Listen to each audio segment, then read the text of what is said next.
about people. She is talking about ghosts hanging around what some say is a real-life haunted house in Metro Detroit. Haunted houses pop up all over the place this time of year.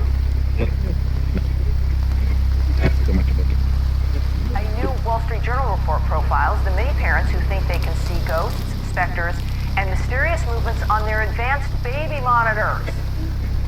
Baby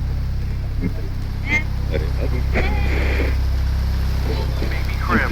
I freaked out. I stopped what I was doing and I ran upstairs and I grabbed my daughter. Heather says this so-called ghost scratched her daughter Lily and attacked her too.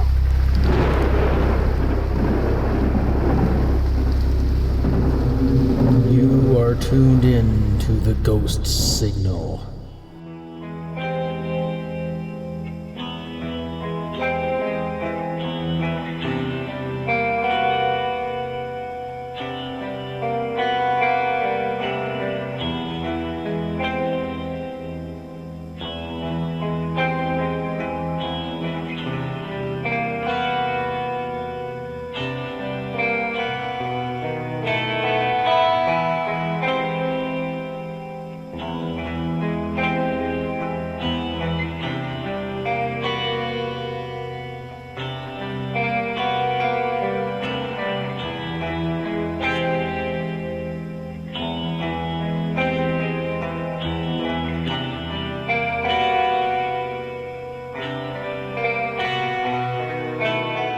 Hello everyone and welcome to the Ghost Signal. My name is Jeff and I will be your control operator for you this evening or morning wherever you are. This is episode 1, an introduction. In this podcast I will cover everything from famous haunted locations, listener-submitted true ghost stories, campfire ghost stories, also known as creepypastas, and my own paranormal exploits and misadventures with my team, 3 AM Paranormal Research and Investigations.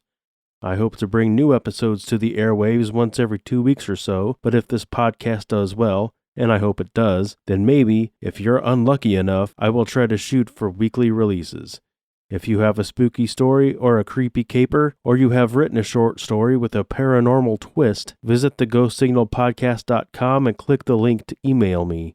The first 10 submittals I read on the show that also send a mailing address will get a 3x3 sticker with the Ghost Signal logo as a sign of my appreciation, and you can choose to remain anonymous if you so wish. So here's the format of the show and what to expect. The first segment of every episode will be called Dead Air. In this segment, I will discuss the main topic of the episode, and this week's is me, your ghost host with the most, your Sultan of Spooky, the thing that goes bump in the night and then says I'm sorry. You'll see why I'm drawn to this particular strangeness, and the reason I even wanted to start a podcast anyway. Prepare for Dead Air. Dead Air.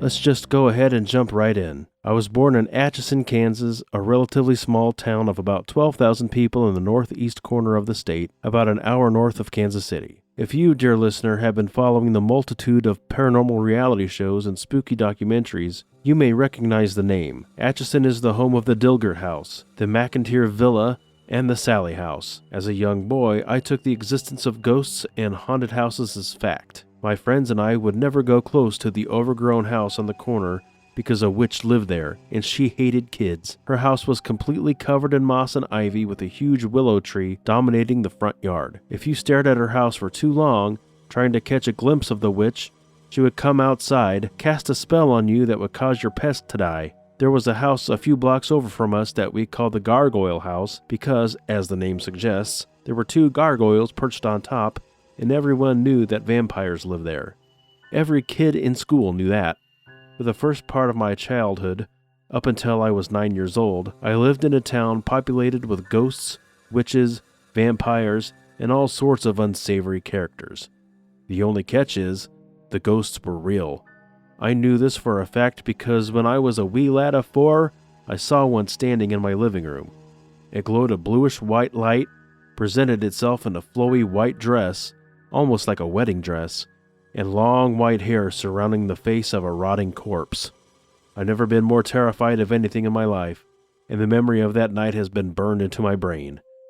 On a completely unrelated note, Ghostbusters came out a couple years later, and I was an instant fan. A few years later, my mother married into the military, at which time we moved to Omaha to start a new life. I have very fond memories of the years between 1987 and 1990, one of the reasons being that the house we rented was quiet. But the damage was done. Horror movies and heavy metal had taken hold. I was staying up until midnight on school nights to watch old Twilight Zone reruns. In 1990, we moved to Colorado Springs for a few years where we rented a house with a basement light that had achieved a rudimentary form of consciousness and a shadow person who liked to show me its reflection in the fireplace glass as it peeked out from the staircase on the opposite wall. I've heard disembodied voices whisper things in my ears on more than one occasion. I've seen inanimate objects throw themselves at people. I've stayed overnight in the Villisca ex-murder house. I've been to the Warrens Occult Museum in Connecticut, met Annabelle and Lorraine, used Ouija boards more times than I care to admit, been to H.P. Lovecraft's grave in Providence, and my favorite town in the whole world is Salem, Massachusetts, and I would move there in a heartbeat if I could. I want answers, so that's why I'm drawn to it, and I feel like I might have a unique perspective on this stuff. That is why I started this podcast, and I hope that qualifies me to be your control operator for the Ghost Signal and to bring you top-grade, quality, 100% prime-cut goose flesh. Now that you know more about me, let's move on to the next segment of the show, in which I get to know you better, dear listener. This is The Graveyard Shift.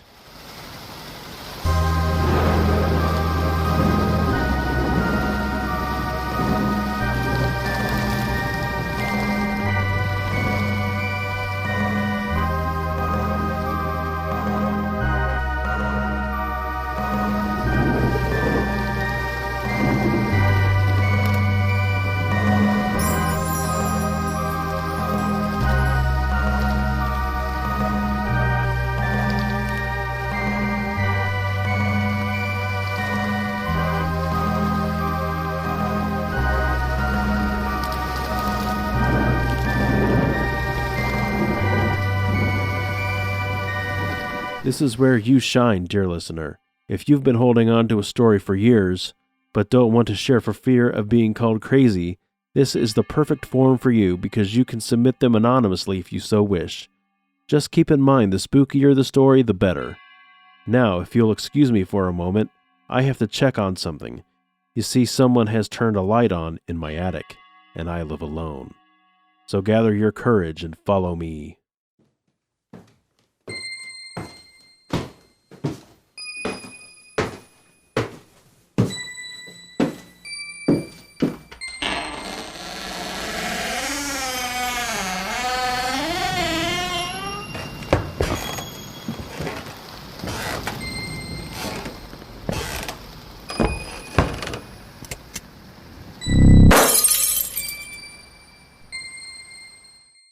This being a brand new podcast, the email box is empty.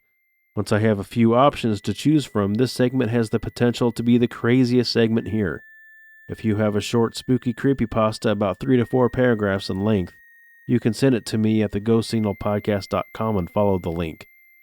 You know you want to. Here's a fun little tale given to us with gracious permission from Reddit author Triple Decca, and it's the perfect example of how to fit classy creepiness into just a few short paragraphs. I present to you now, What a Lame Trick. Come on, dude, are you serious? Shut up, just let him do his act. This guy is a hack, I know better magic than this poser. The heated exchange between the pair drew the attention from a number of the show's patrons. The taller of the two, clearly embarrassed, hid his face behind a hand leaning away from his friend, while the shorter only grew more confrontational. Yeah, you heard me. This guy couldn't magic his way out of a paper bag. He waved his hands mockingly before taking another swig from his drink. The lithe man on stage with a thin mustache, dressed in a costume you'd see under magician in any Halloween shop complete with a top hat and cape, cleared his throat into the microphone nervously. It would appear we have our next volunteer. A light illuminated the angry man at his table. He stood taking another drink with a smug satisfaction as he strode to the stage. Disapproving whispers followed as he stood next to the young magician. "What you gonna do, kid? Cut me in half?" "No, sir, if you will." The magician fumbled a deck of cards from his pocket. Faint laughter came as the kid struggled to pick the deck up from the stage and lost his hat in the process. Retrieving them both and also appearing to manifest a tiny hourglass from seemingly nowhere, a light applause came from a few tables. A simple deck of cards and a 30-second timer. He put them both on a stool next to the volunteer. A challenge if you choose to accept. "Sure, kid, whatever you want." The man was eager to continue making a fool of the magician. "You will hold this sealed deck between your hands. I will remove a single card and plant the deck somewhere else on you. You'll have until this timer runs out to find it. If you give it back to me before the timer runs out, you'll win." "I'll do it in half the time." He smirked, picking up the deck and hiding it between his hands. In a flash, the magician flipped the timer and tapped the top of the man's hands. From thin air, a card seemed to manifest.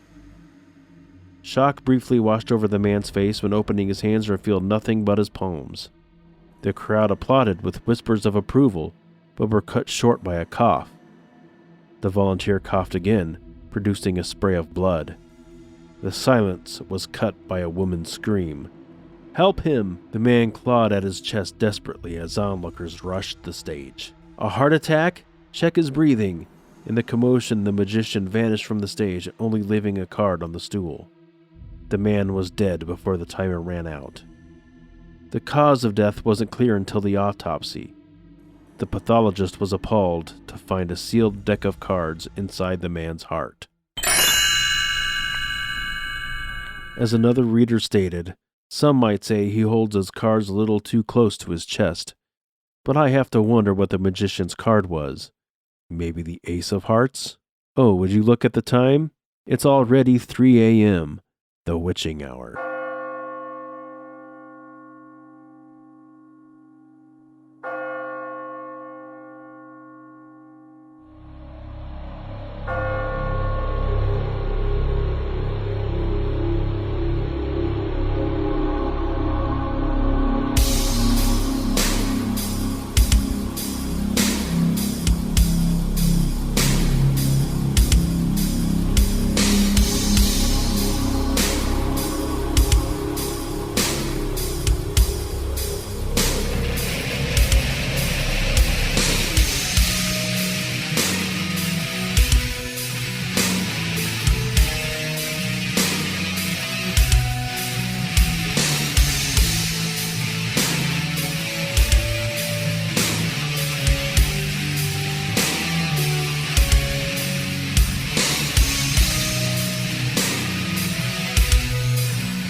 This is the segment of the show where I regale you with the exploits of 3 a.m. paranormal research and investigations, my own ghost hunting group.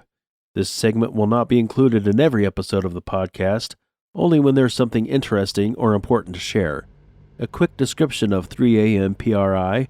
It is a 2-person team based in Omaha, Nebraska, and it includes myself and my longtime ride-or-die partner in crime, Mike Collins.